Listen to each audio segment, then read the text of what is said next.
3 days na lang, sasapit na po ang campaign period ng local election. Dito po, lalo-lalo na dito sa lungsod ng Maynila. Naku po, ito po yung tinatawag na papunta na tayo. O 3 days na lang, papunta na tayo sa exciting part. Dahil alam po natin na ang campaign period na yan, talagang dyan bumubuhos ang lahat ng kandidato. At dyan bumubuhos yung mga tirahan, banatan, siraan, lahat nandyan na. Kaya yung mga kandidato ngayon, prepare yan. Lahat prepare yan. May mga sasabihin na sa mga caucus nila. Ang tanging nilalaman na lang ng mga caucus niya mga yan, siraan yung kanilang kalabang kandidato. Lalo na kapag ikaw ay alam na malakas.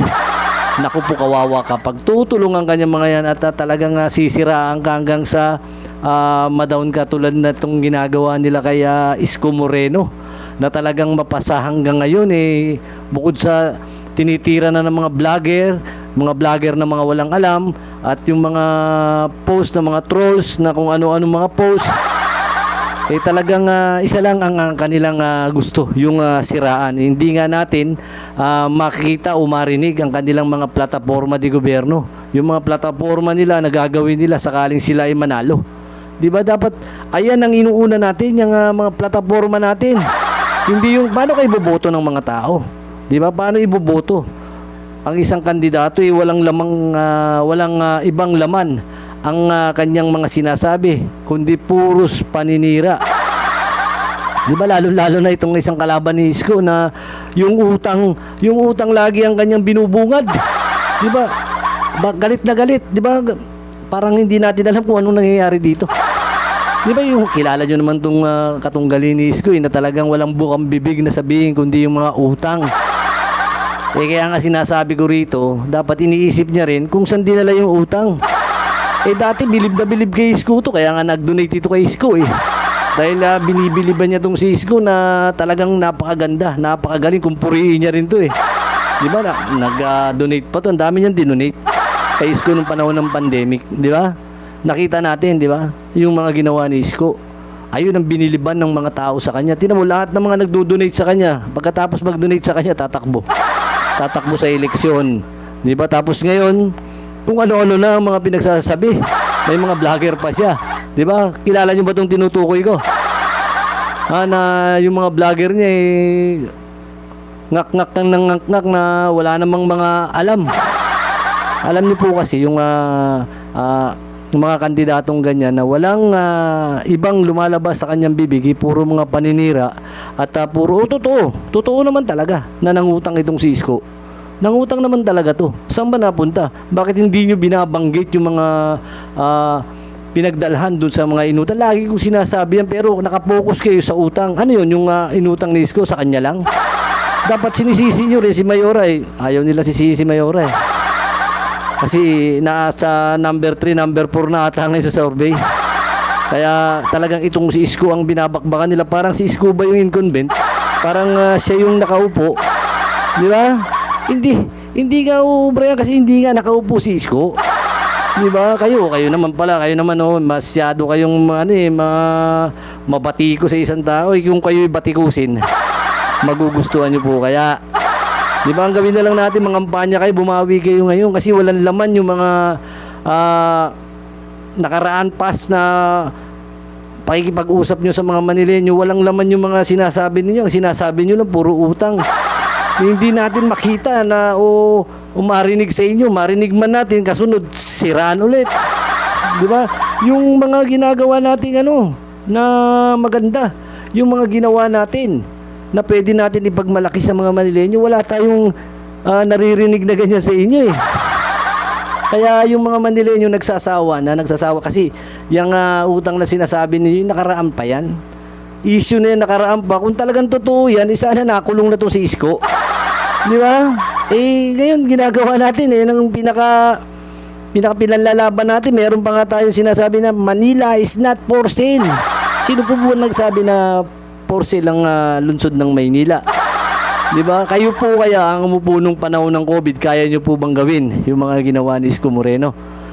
Na kahit na nasa COVID-19 tayo, na nandito tayo sa pandemic, yung trabaho niya bilang alkalde, nagagampanan niya pa rin.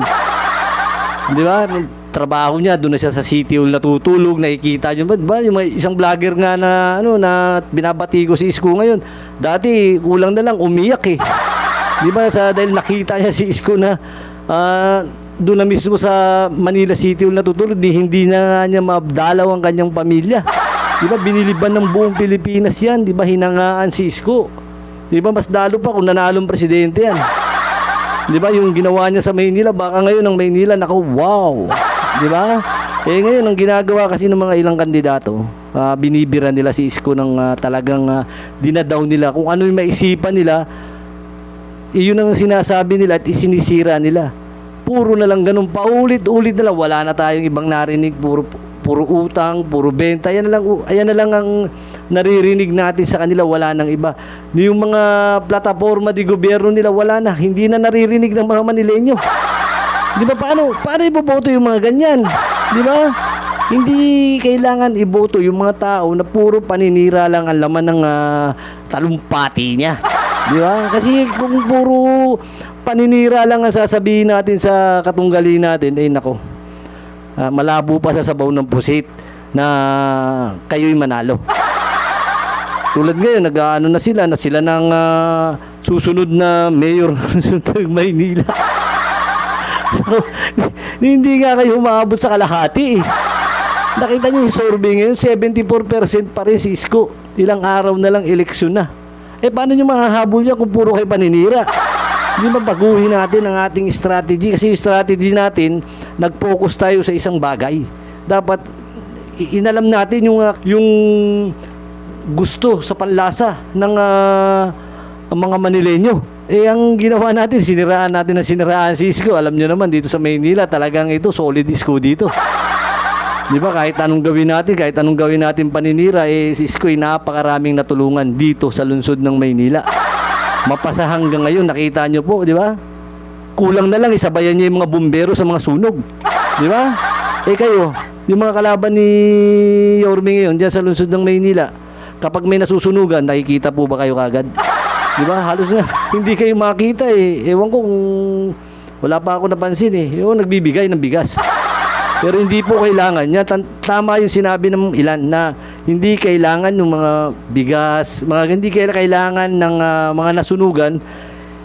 Yung pauna na may patayo nila kahit na paunti-unti ang bahay nila.